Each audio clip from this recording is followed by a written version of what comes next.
अब ये मैं ट्रिग्नोमेट्रिक वैल्यू कब निगेटिव होता है कब पॉजिटिव होता है, कौन से क्वाड्रेंट में कौन पॉजिटिव होगा, कॉस पॉजिटिव होगा कि साइन पॉजिटिव होगा कि टैन पॉजिटिव होगा, ये सब इतना कुछ याद करना पड़ता है। ये जो यहाँ पे दिया हुआ, तो अभी हम एक ट्रिक समझेंगे जिससे मुझे इन सारे चीजों को याद करने की जरूरत नहीं पड़ेगी। इससे इससे ये सब याद नहीं करना पड़ेगा, राइट। तो क्या है वो ट्रिक, आइए देखते हैं यहाँ।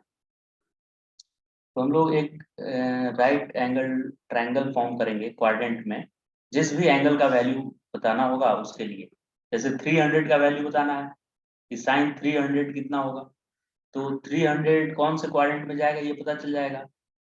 यहाँ से स्टार्ट करेंगे पॉजिटिव एक्स से, तो यहाँ से यहाँ 90 होता है, फिर यहाँ से यहाँ 180 होता है, फिर ये 270 हो जाता है, और फिर से 360 हो जाता है, यानी कि 300 कुछ इस क्वाड्रेंट में होगा। तो इधर से इधर 300, तो यहाँ से ये कितना बच जाएगा 60 डिग्री ये इधर से आएगा। इधर से 300 आया है पॉजिटिव एक्स मतलब एंटी क्लॉकवाइज चलने में, लेकिन इधर क्लॉकवाइज चलने में 60 डिग्री आ गया है। तो हमें 60 डिग्री का वैल्यू याद रखना है, सिर्फ 0 से 90 तो याद रहता है सबको, 0 से 90 का वैल्यू। तो अगर 0 से 90 का वैल्यू याद है मुझे, तो 60 का वैल्यू खाली याद रहना चाहिए। तो 60 का वैल्यू क्या है, साइन 300 का वैल्यू वही होगा जो साइन 60 का होगा। और माइनस लगेगा कि नहीं उसके लिए अभी ट्रिक बताने वाले हैं। तो साइन 60 का वैल्यू होता है √3/2, √3/2 होता है साइन 60 का वैल्यू। अब इसमें एक राइट एंगल ट्रायंगल ऐसे बना दीजिए, ऐसे ये 60 डिग्री यहाँ बनाते हुए राइट एंगल ट्रायंगल बना दिए। अब इस राइट एंगल ट्रायंगल का साइन अगर आप लिखेंगे साइन 60, तो परपेंडिकुलर अपॉन हाइपोटेनियस आएगा। तो हाइपोटेनियस किसी भी क्वाड्रेंट में आपका ट्रायंगल बने, हाइपोटेनियस ऑलवेज पॉजिटिव लेना है आपको, ऑलवेज पॉजिटिव। और परपेंडिकुलर और बेस के बारे में खाली चिंता करना है, परपेंडिकुलर और बेस। तो परपेंडिकुलर यहाँ ये है जो कि एक्स वाई डैश की तरफ है, निगेटिव वाई में है, यानी ये टर्म निगेटिव आने वाला है, क्योंकि इस ट्रायंगल में परपेंडिकुलर निगेटिव है, इसलिए ये टर्म क्या आएगा निगेटिव। तो निगेटिव अपॉन पॉजिटिव एक निगेटिव नंबर आएगा, इसलिए साइन 60 का वैल्यू निगेटिव रहेगा। तो आंसर में माइनस लगा देंगे, यानी माइनस √3/2 हो जाएगा साइन 300 का वैल्यू। साइन 60 का वैल्यू √3/2 लिख दिए, और माइनस लगेगा कि नहीं वो चेक करने के लिए ये मैंने ट्रिक बताया। और भी कुछ वैल्यू आइए हम लोग चेक करते हैं, जैसे कि cos 120 चेक करना चाहते हैं कि cos 120 क्या होगा, ठीक है। तो यहाँ पे एक फिर से ट्रायंगल यहाँ पे मैं फॉर्म कर रहा हूँ cos 120 बताने के लिए, ऐसे क्वाड्रेंट बना दिया।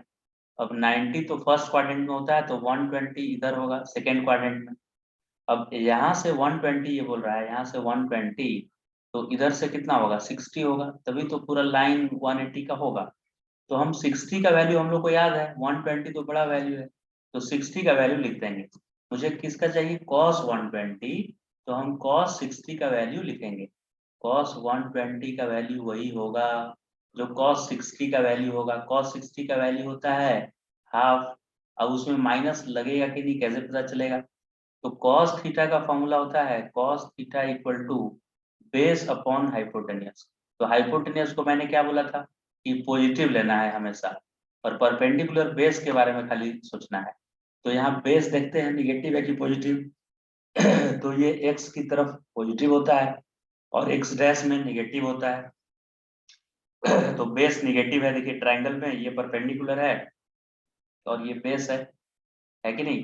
तो बेस निगेटिव है क्योंकि ये एक्स डैश की तरफ है, तो यानी इसमें निगेटिव लग जाएगा, क्योंकि बेस निगेटिव और हाइपोटेनियस पॉजिटिव। तो माइनस प्लस डिवाइड करेंगे तो माइनस आ जाएगा।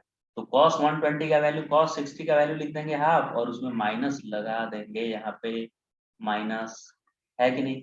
अब आइए tan 210 का वैल्यू चेक करते हैं, tan 210 कितना होता है। तो tan 210 चेक करने के लिए फिर से 200 का कौन से क्वाड्रेंट में जाएगा, 180 से ज्यादा होने पे और 270 से कम होने पे थर्ड क्वाड्रेंट में चले जाएंगे। यस, तो अब tan 210 थर्ड क्वाड्रेंट में आ गया है। तो अब यहाँ से यहाँ तो 180 होता है x से x डैश तक जाने से, और फिर उससे और 30 जाएंगे तब तो 210 आएगा, यानी कि यहाँ से ये 30 डिग्री एंगल बना। तो tan 30 का जो वैल्यू होगा ना, tan 30 का वही tan 210 का होगा।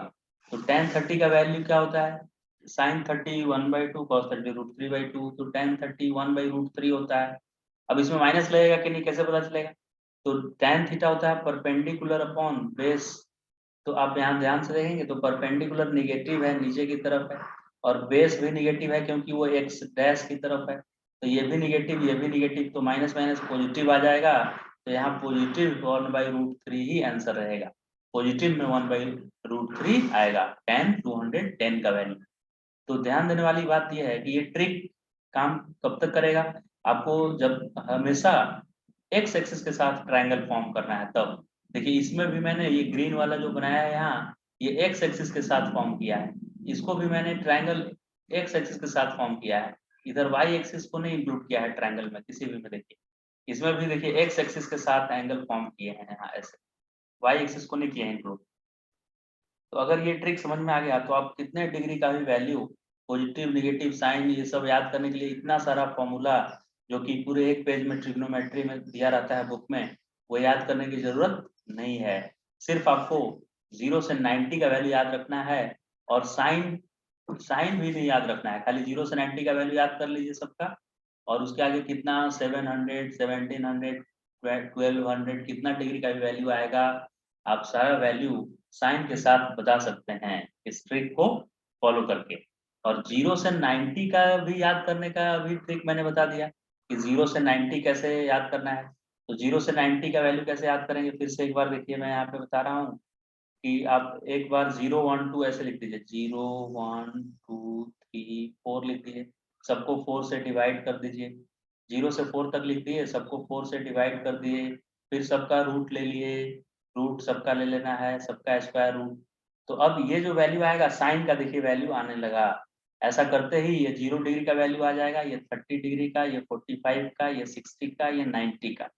कैसे आएगा, तो 0 डिग्री का वैल्यू 0/4 क्या आएगा, 0। 1/4 क्या आएगा, 1/4 का 2 हो जाएगा, और ये 1/√2 आ जाएगा, ये √3/2 आएगा, और ये 1 आ जाएगा। फिर कॉस का वैल्यू पूछेगा तो ये उल्टा कर देंगे, साइन 90 वाला कॉस 0 में आ जाएगा, फिर साइन 60 वाला कॉस 30 में वैल्यू आ जाएगा, फिर 45 वही आएगा, फिर 30 का वैल्यू 60 में आ जाएगा, और जो साइन 0 है वो कॉस 90 का वैल्यू हो जाएगा, और tan का वैल्यू साइन बाई कॉस से मिल जाता है। तो 0 से 90 के लिए भी ट्रिक हमने सीख लिया, और उससे ज्यादा के लिए भी हमने अभी सीख लिया कि कैसे साइन के साथ हम बता सकते हैं कि कितना वैल्यू होगा किसी ट्रिग्नोमेट्रिक एंगल का, ट्रिग्नोमेट्रिक फंक्शन का कुछ एंगल का वैल्यू कितना होगा, जैसे साइन 60 साइन 100 साइन 500 कॉस 300, सब वैल्यू हम इस तरह से निकाल सकते हैं। क्लियर है ये।